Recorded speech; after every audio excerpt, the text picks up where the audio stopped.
देखिए दोस्तों, ऐसे ये देखिए, ये देख रहे हैं, ये एक शीशा का जो है ना तोड़ दिया। ऐसे खोल, विंडो जो था ना ऐसे खोला था। देखिए कैसे तोड़ा है। और कौन तोड़ा है? जो मेरी नंद का लड़का है ना, जो मेरी नंद का लड़का है ना, वो तोड़ा है। फेवर और वो खेल रहे थे तो आयरन लिया था। जो बैक का हैंडल होता है ना, बड़ा सा आयरन था, तो वो चला के ना फेवर को मार रहा था। अच्छा हुआ कि उसके सर पे नहीं लगा। सोचिए उतना भारी आयरन था वो, बहुत बड़ा राउंड कलर के था। हैंड बैग होता है ना, बड़ा वाला जो हैंड बैग होता है ट्रैवलिंग वाला, वो वाला। तो उसे चला के जब मारा ना तो फेवर ने सर नीचे कर लिया, तो वो जाके विंडो पे लगा। बताइए, इतने बदमाश हैं उनके बच्चे। और कहना नहीं चाहिए दोस्तों, मैं क्या बताऊं। जब उनका लड़का बीमार था ना तो 2-3 दिन यहाँ पे रुके थे ना, तो मेरे जो नंदोई है वो मना करते ना कि मतलब बच्चों को नहीं दिखाना है। तो बाप रे, पता है व्हाट। तो दोस्तों मतलब क्या बताऊँ मैं, ऐसे मतलब हरकत है ना। उतना छोटा है, फेवर से छोटा है, 1 से 1.5 साल छोटा है। और ऐसी ऐसी बातें करता है ना कि मुझे बताते वक्त भी शर्म आ रही है। जब वो 3 दिन था ना तो फेवर मुझे बोल रहा था, मम्मा, उसका नाम लेके ना, मैं भी नाम नहीं लूँगी यहाँ पर, उसका नाम लेके, मम्मा देखो ये ऐसे बोल रहा है कि स्कूल में ना बच्चे अपना पैंट निकाल रहे थे, लड़का लड़की इतनी गंदी बातें बोल रहे थे। तो मैंने उसी टाइम ना फेवर को भी डांटा, और फिर उस मतलब अपने नंद के लड़के को भी डांटा। बताइए, तो मैंने बोला कहाँ से सिखाई है ये उल्टी सीधी बातें। उसको इंग्लिश में खूब डांटा। मैंने कहा आने तो तेरी मम्मी को ना शिकायत करूँगी। तो रोने लगा कि मतलब मैं उसकी मम्मी से पापा से बोलूँगी तो उसके पापा बहुत मारेंगे, बहुत मारते हैं ना उसके पापा। जो केन होता है ना, लकड़ी का जो डंडा होता है, उससे खूब मारते हैं, बहुत मारते हैं उसको, बहुत, तो बहुत मारते हैं उसको। इतना मारते हैं ना, बहुत बुरी तरीके से मारते हैं। तो वो डर गया था। तो फिर फेवर बोला, मम्मा उसकी मम्मी से मत बोलना, उसको फिर मतलब मारेंगे। तो मैंने बोला नहीं बोलूँगी, क्योंकि गंदी बात है ना, तो बोलना ज़रूरी है ना, बच्चे बिगड़ जाते हैं। और उसी स्कूल में फेवर को डाला था हमने ना, मतलब हमने क्या, नंद ने ले गई थी और कोई स्कूल बताया नहीं था उन्होंने, तो वहाँ ले जाके फिर उसी स्कूल में हमने करवा दिया एडमिशन। उसके बाद वहाँ पे जब मैं ना गई ना स्कूल फेवर के, तो मैंने जब देखा गंदगी ना, मैंने बोला कि मैं ना फेवर के स्कूल जाऊंगी देखने के लिए। तो जब मैं गई ना तो फिर क्योंकि फेवर मुझे बताया, मम्मी उस स्कूल में ना पानी नहीं आता है, और जैसे पुप्पू कर लो और पानी लाने के लिए ना थोड़ा दूर जाना होता है, ड्रम में रखा रहता है, नीले ड्रम में। तो मैं ना एक बार ऐसे स्कूल गई फेवर को पिक करने के बहाने से। तो मैं सारा बाथरूम जाके मैं देख रही थी। तो जब मैंने बाथरूम जाके देखा ना तो बहुत गंदा था, और उसी दिन वो लोग सफाई कर रहे थे, फिर भी बहुत गंदा था दोस्तों। ये बहुत गंदा था। बताइए, जब सफाई कर रहे थे वो लोग ना, तब इतना गंदा दिख रहा था। तो वो लोग सफाई नहीं करते होंगे, क्योंकि डेली तो मुझे नहीं लगता होगा कि सफाई होता होगा, या होता भी होगा, लेकिन बहुत गंदगी थी। वैसे ना सरकारी, हमारे दिल्ली में सरकारी स्कूल का टॉयलेट भी नहीं होगा। मैंने ना अपने हस्बैंड को बोला कि, मैंने कहा, मैं ना रोने लगी थी। मैंने कहा आपको जब हमें यहाँ पे लेके, सॉरी, मैंने हस्बैंड को बोला कि आपको हमें इतनी गंदी ज़िंदगी देनी थी तो आप इंडिया में ही देते। हमें इंडिया में इतनी अच्छी लाइफ क्यों दिए, कि ताकि अब हमें प्रॉब्लम हो रहा है ना, तो आप दिखावा नहीं करते इंडिया में, इतना एसी में रखना, इतने क्लीन जगह में रखना, प्राइवेट स्कूल में फेवर को भेजना, एसी में जाना, एसी में आना, अच्छे खाना, अच्छा कपड़ा पहनना, ब्रांडेड सब कुछ। मैंने कहा तब आपको नहीं करना चाहिए था ना इंडिया में इतना अच्छा। आप हमें पहले से ट्रेन करते कि नाइजीरिया जाओगे तो इतना बुरा दिन देखना पड़ेगा। मैंने ऐसे ही बोला तो मैं बहुत रोई। तो मैंने हस्बैंड को बोला कि मेरे का फेवर उस स्कूल में नहीं जाएगा दोबारा। तो उसके बाद हमने फिर से, मैंने हस्बैंड को बोला, मेरे का लोन लो या सोना बेचो, कुछ भी करो, फेवर को उस स्कूल में नहीं भेजना। मैंने स्टॉप कर दिया उसी दिन से। तो फिर मैंने यहाँ पे जो फेवर का इंटरनेशनल स्कूल है उसमें एडमिशन करवाया, क्योंकि एडमिशन के टाइम में मैं तो गई नहीं थी ना फेवर के यहाँ पर, लेकिन इस वाले में मैं गई, मैं ही लेके गई हस्बैंड को, क्योंकि आते जाते वो स्कूल देखा था।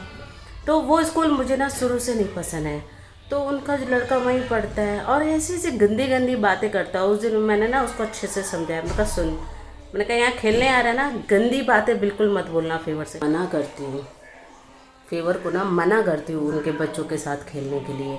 और जब फेवर उधर जाता है ना खेलने के लिए, तो मैंने अक्सर देखा है कि फेवर का ना बिहेवियर बदल जाता है मेरे प्रति। मतलब जैसे कि फेवर जब उधर नहीं जाता है, जैसे 2-4 दिन ना जाए, तो मेरे से बहुत अच्छे से बात करता है। और जब उधर जाता है ना, तो जब भी मतलब उधर से जैसे आता है खेल के, अगर मैं डांट दूँ फेवर को ना, तो वो जवाब दे देता है। और जब मेरे साथ शुरू से इंडिया में मतलब हम लोग रहे हैं, कभी भी फेवर मुझे जवाब नहीं दिया। और अभी भी जैसे हफ्ते भर उधर ना जाए ना, तो मेरे से बहुत अच्छा प्यार से बात करता है। जब उधर जाना शुरू कर देता है ना, तो उसके अंदर चिड़चिड़ापन सा आ जाता है मेरे खिलाफ। मैंने ये नोटिस किया है। तो कई बार तो मैं शक करती हूँ कि ये मेरी नंद कुछ भड़काती उड़काती तो नहीं है। होता है ना, हो भी सकता है। तो फिर मैं सोचती हूँ कि छोड़ो, कब तक है, निकलना तो है ही उनको, देखते हैं कब निकलती हैं, ये तो नहीं पता। लेकिन देखिए आखिर नुकसान करती है। अभी ये इतना शीशा ना कम से कम 10 से 30 हज़ार का खर्चा है, इसके बीच में खर्चा है। इतने से शीशा वो पूरा बदलेगा। मतलब इतना चंट है ना उनके बच्चे, बहुत ज़्यादा चंट है, हद से ज़्यादा चंट है। तो गाइस, कैसे आप सब लोग? देखिए रात के बज चुका है 10, 8 बजे से जो है 16 बंद हो गया है। ये जो टॉर्च है ये मैं इंडिया से लेके आई थी, तो यही मतलब बहुत साथ देता है ना। हस्बैंड गए गाड़ी ठीक करवाने, पता नहीं कब आएंगे।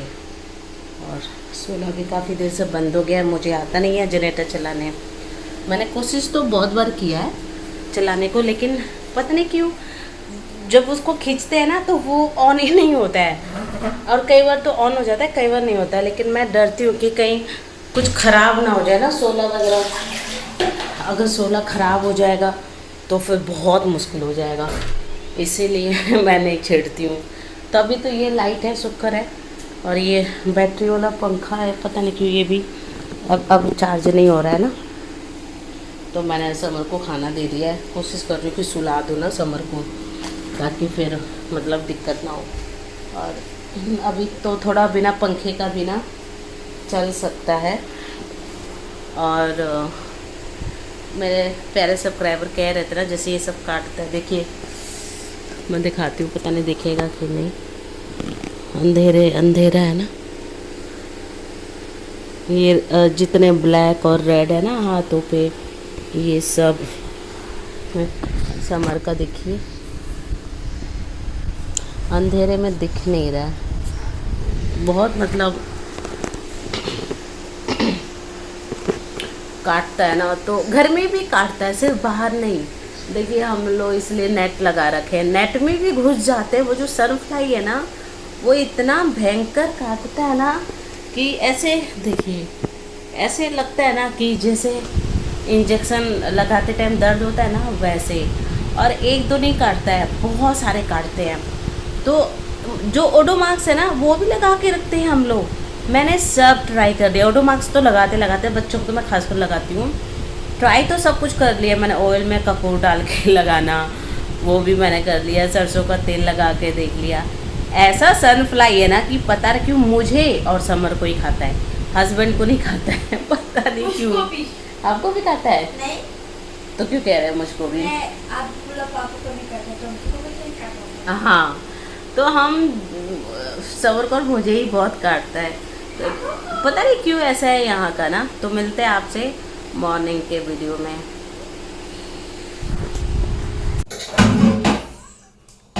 गुड मॉर्निंग दोस्तों, यहाँ पे हो रहा है मॉर्निंग और आज मैं बनाऊंगी। दोस्तों यहाँ पे हस्बैंड लेके आ गए थे चावल, और आज जो है बनाना था जॉलोफ राइस फिर से, और एग लेके आए थे।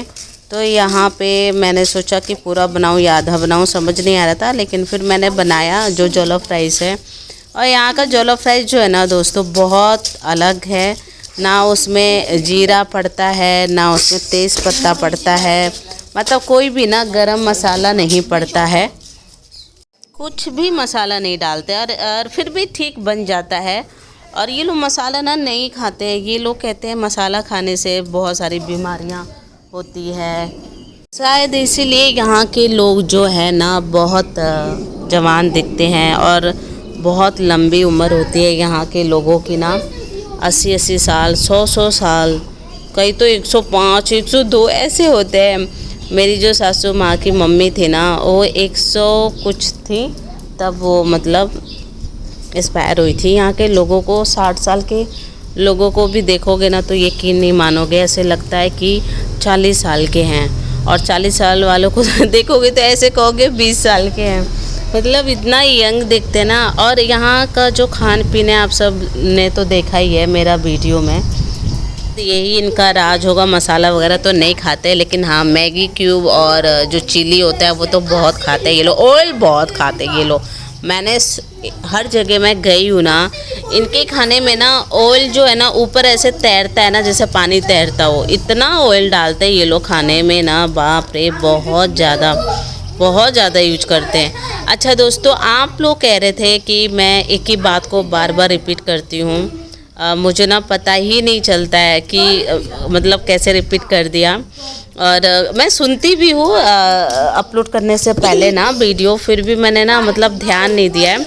अब ज़रूर मैं ध्यान दूंगी इस बात का कि कहाँ मैं रिपीट कर रही हूँ क्या है ना, तो अब यही कोशिश रहेगा कि मतलब रिपीट ना करूँ बात। तो यहाँ पे ना जो जॉलोफ राइस है ना बहुत आसान है इनका बनाना, बहुत इजी भी है, कुछ भी नहीं लगता है इसमें दोस्तों, कुछ भी नहीं, बस प्याज चाहिए, 2 प्याज और पाउच वाले टमाटर तो आ ही जाते हैं, बहुत सस्ते मिलते हैं, बहुत सस्ते।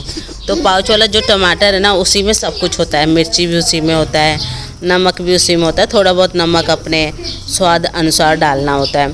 तो प्याज मैंने ना ये छील लिया था और काट लिया था। अच्छा, जब मैं अपने जेठानी के घर पे थी ना तो वो जो थी ना वो डेली यही बनाती थी जॉलोफ राइस। तो पहले ना मैं जॉलोफ राइस नहीं खाती थी, मुझे नहीं पसंद था, क्योंकि मैं इंडिया में ना कभी बनाई नहीं, कभी खाई नहीं। इंडिया में मैंने ना कभी स्टू भी नहीं बनाया था। हाँ, स्टू राइस खाते थे, मैं और फेवर खाते थे स्टू राइस, लेकिन कभी बनाया नहीं। और गुस्सी सूप जो है ना वो हस्बैंड बनाते थे, खाते थे, मैं नहीं खाती थी क्योंकि मुझे पसंद नहीं है ना, तो मैं सिर्फ स्टू राइस खाती थी नाइजीरिया खाना में। तो जो मेरी जेठानी है ना, हम लोग वहाँ पे लगभग 7 दिन 8 दिन रुके हुए थे, तो वो ना वही बनाती थी पूरे दिन खाना, और डेली वही खाना है, और अंडा भी नहीं डालती थी, सिर्फ राइस बनाती थी। क्या डालती थी उसमें, जो बीफ होता है ना वो डालती थी, और उसको अच्छे से पता था कि मैं बीफ नहीं खाती हूँ। तो मेरे लिए ना जो जीना था ना वहाँ पे बहुत मुश्किल हो गया था। तो मैंने किसी भी तरीके से ना वहाँ चाय ब्रेड पे गुजारे हैं, अंडे पे गुजारे हैं मैंने, और मैं ज़्यादा बॉम्बिटा ब्रेड पे ही रहती थी। और बाहर से हस्बैंड खाना लेके आते थे तो खाती थी। बाहर का खाना मतलब जैसे पिज़्ज़ा हो गया, फ्रूट हो गया, पाउडर वाला दूध हो गया, एग हो गया, वो लेके आते थे, और जूस वगैरह हो गया डब्बे का, तो उस पे रहती थी मैं, मतलब ज़्यादातर मैं फल पे रहती थी मैं ना। और पिज़्ज़ा लेके आए थे 2 बार, वो सब खाती थी मैं। तो वहाँ पे मतलब बहुत देखा है मैंने ये जॉलोफ राइस ना, वहाँ पे ऐसे बनाती थी वो।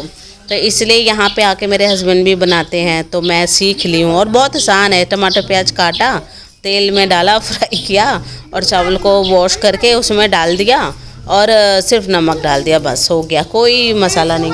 तो यहाँ बहुत आसान है, यही फिर ना आजकल हम लोग बना रहे हैं। अच्छा, ये देखिए जो मिर्च है ना, ये पता नहीं इसको कौन सा मिर्च बोलते हैं, मुझे तो नहीं पता, यहाँ पे तो पेपे ही खैर बोलते हैं, लेकिन ये जब ये रेड इतना तीखा होता है ना कि कान से धुआं निकाल देता है, तो मैं ना हस्बैंड को बोलती हूँ कि रेड वाला मत लाया करो, ग्रीन वाला लाया करो, मुझे बड़ा पसंद है ग्रीन वाला ना।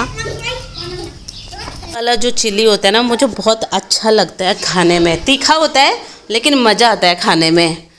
तो मैं हस्बैंड को वही बोलती हूँ कि आप ना यही लाया करो और यही बेस्ट है, अच्छा लगता है। तो लेके आए थे, और फिर मैं ना डालने जा रही थी, फिर मुझे याद आया कि टमाटर में ही चिली है, तो नहीं डाला। फिर 2 टमाटर, और ये टमाटर देख रहे हैं, यहाँ का जो टमाटर होता है ना दोस्तों ऐसे ही होता है, पिलपिले सड़े बदबू आते हैं। यहाँ के लोग तो मैंने बताया था ना लास्ट वीडियो में कि ऐसे ही मतलब धो के पीस देते, चाहे कीड़े हो चाहे कुछ भी हो, लेकिन मैं तो काट कूट के देखती हूँ, मुझे बहुत घिन लगता है ना। और मुझे क्या, सबको लगता है खीरे अगर हो खाने वाली चीज़ में तो कौन बना के खाएगा, कोई नहीं बना के खाएगा, बहुत गंदा लगता है ना। फिर यहाँ पे ऐसे बोतलों में ऑयल भी मिलता है जो कि सस्ते में होता है। तो ये सब डाल के मैंने ना जो है जॉलोफ राइस वो मैंने बनाया। और हम लोग ना आज हमारा जो खाना था यही था, और आज तो एग भी था। तो फेवर और समन ने बहुत अच्छे से भर पेट खाना खाया है दोनों टाइम, और अच्छा भी लगा देख के ना।